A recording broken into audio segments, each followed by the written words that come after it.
morning, everybody. I am late for work again. I had another video for you guys that I did in the car going to work the other day. And in it, again, things got bumpy, and so I wanted to edit it out this time. And it's amazing how people my age are clueless about how to edit any kind of a video. Certainly I'd never done it before this, but it's funny how people my age have a really hard time, with technology. So my boyfriend, excuse me, I have a terrible cold. I have a lozenge in, so not being rude, I have a lozenge. But my boyfriend, my late boyfriend, used to call me at work and just freak out about the fact that he couldn't do something on the computer, and I would have to try to walk him through it. And I work with the computer every day, so you would think that I would be a little more, a little more savvy, but I never tried to edit a video before. And that is a challenging thing. Well, I ended up destroying the video because I kept cutting it at the wrong places, and by the end I was just like, forget it, it wasn't even that good, so I'm not even going to worry about it. But so I was amazed at how I'm sure these kids are whipping through it, and I'm like, oh, I can't figure this out. So anyway, we're gonna try it again today. But oh my gosh, so I have a woman, most of the kids I hire are kids. When I say kids, they're 19 to, I don't know, 26, 20, and they're kids to me. I mean, I have a few adults, but most of them are kids. They're my kids' age and younger even. So,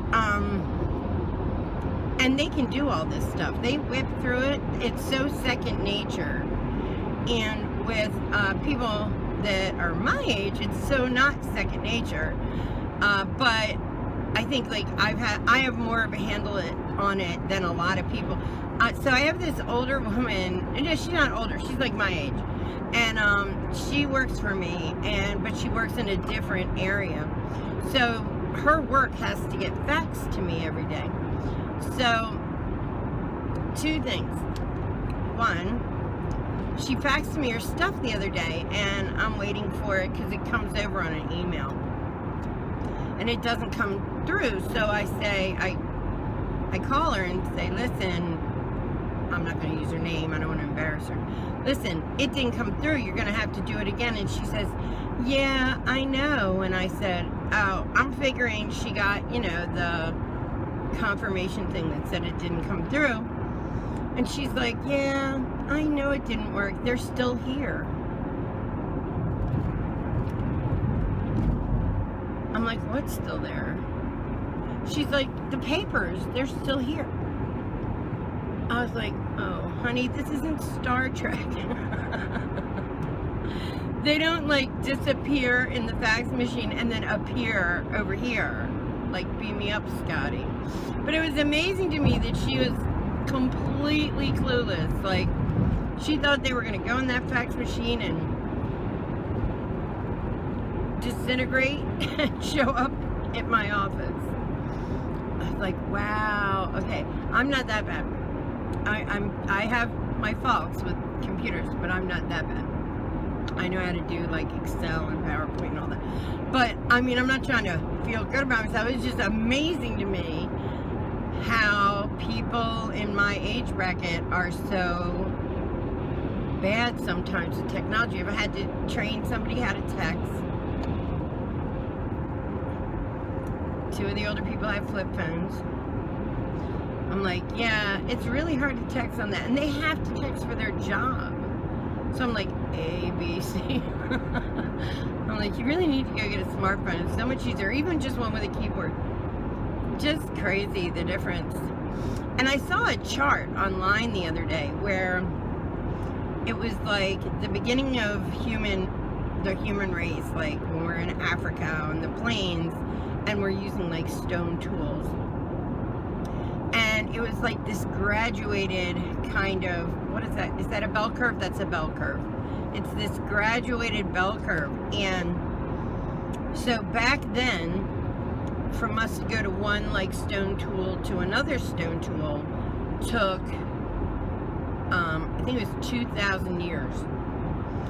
And it has so sped up that the bell curve went like this, and then it just started to slightly rise, and then it shot straight up.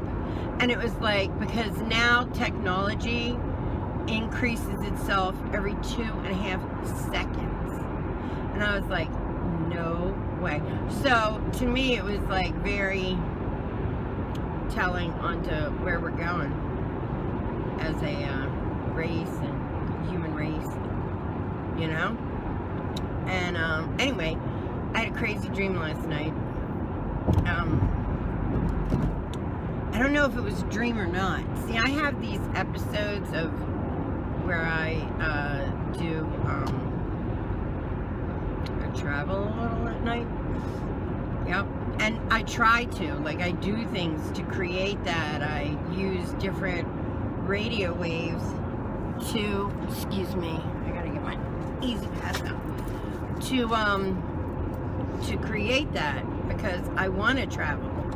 And I believe that eventually, and there's this place called, let me get back, there's this place called Monroe Institute, and if you ever look it up and listen to some of the Bob Monroe stuff, it's all about astral projection. But the amazing thing about it is that when you get good at it,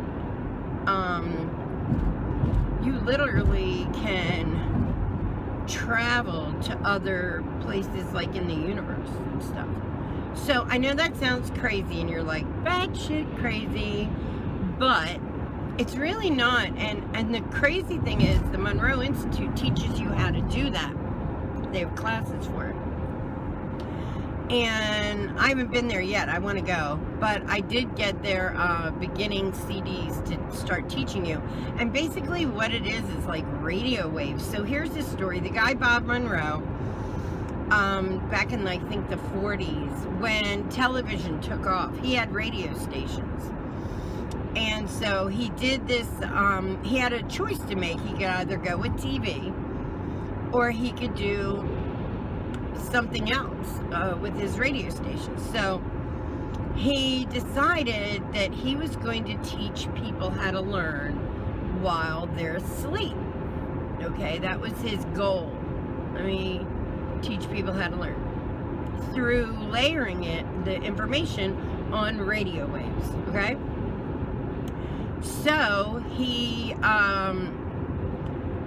sets up a laboratory and starts trying to teach himself. He uses himself as a guinea pig, and he has his guys as all his technicians, and he tries to teach himself French on radio waves while he's asleep, and it doesn't work. He goes through all this stuff and tries and tries and tries. This is a long story short kind of thing. Okay, so then one day he's he's changing the frequencies and whatnot to try and do this feat. So then, you know, you would just buy your children these headphones, and they would all learn everything while they slept at night, and, you know, daytime would be fun time because there would be no school type thing. Okay, so he tries a certain radio wave one night, and he starts vibrating. He feels this vibration, and he snaps himself awake because, and believe me, I've done it about friggin' 10 times, and I wish I could get to the point where I just say to myself, just go through this, because I only do it accidentally, and I want to do it on purpose when I want to. So he feels this vibration, and he stops everything, shuts it down, goes to the doctor because he thinks he's having a stroke. Okay? And the doctor does a whole chest, you know, everything, and says there's nothing wrong with you. You're fine. You're healthy. So he goes back to the drawing board, does it again, it does it again. And he's sure something's wrong, goes to a different doctor, whatever. So finally, it's either you shut down all the research and years you put in trying to do this feat of teaching people French on a, while they're sleeping, or you just go with it. So he tells his guys, I'm just going to go with it, and we're going to go, you know, out the other end type thing. And if I die, I die. He just gets to that point. So, sorry, I had a phone call. So, anyway, he decides to just push through it. And so, when he does, he feels a bump. You know, it starts to vibrate again. And he feels this, like, bang on his elbow. And he assumes he's had a seizure and that he has fallen out of the bed. That's what's in his mind. And he opens his eyes and does not recognize what's in front of him. And finally he looks, and it's the light in the bedroom. It's the light in the ceiling. And he's on the ceiling. So, of course, that quickly he's scared and shocked, and shocks his way right back down into his body, and he's awake, and oh my God, you'd never believe what happened to me. I had this crazy thing. Anyway, he starts studying that. And this guy is like cutting edge. Well, NASA in Florida catches wind of this. People have actually quit NASA to follow this shit. Like, and in his books, it's almost like, and I believe this, I believe there are so many other worlds out there that we only understand our senses, our sights, and our sounds, and our taste, and our touch. Like, we don't understand what's out there. We're such babies, really. And so technology to us is what we're, you know, the cell phones and this and that, and going to space the way we do. But the truth is, like, we'll never be able to go through space far enough to get out of our galaxy in a human's lifetime, because we can't travel that fast, and there's a bunch of physics and whatnot. But Bob Monroe is going to places that nobody has ever seen, because he did it through astral projection, through his mind. And I want to go too. So last night I had a slight experience with astral projection, and I love when that happens, like when I realize that I'm not dreaming, and you're like wide awake. You're like, oh my God, I'm not dreaming. This is like